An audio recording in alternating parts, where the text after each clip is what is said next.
அரசாங்கம் என்ன செய்யுது? வடத்தை கூட பிரிப்பிக்க முடியல. வட ஒட்டுமொத்த மரத்தை அட்டு வச்சுக்கிட்டேன். என்ன காமெடியா பேசுறீங்க நாட்டில்? ஒன்னா எடுத்து அத்துல போனா ஒன்னா எடுத்து அப்ப யார் வேற வடம் தான் வடம் கடை வாங்கிருக்கு. யார் எங்க போகுது? இப்படி எல்லாம் வாழ்க்கையில இது எங்கே இருந்தாலும் அதை தட்டி கேட்பதற்கு நான் நிறைவேறவில்லை, மாற்றமே கிடையாது. இது அரசியல் அல்ல.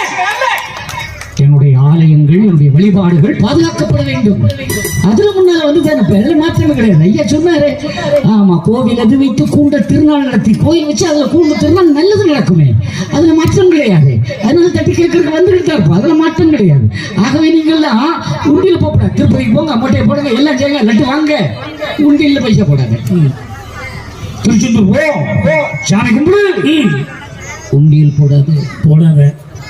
பழனிக்கு போ, கோயிலுக்குள்ள போனா நிறைய கம்பியா அடிக்க வச்சிருக்காங்க. இது பைபாஸ் ரோட்ல அடுக்கிற மாதிரி கோயிலுக்குள்ள இப்ப அடிக்கிட்டான்.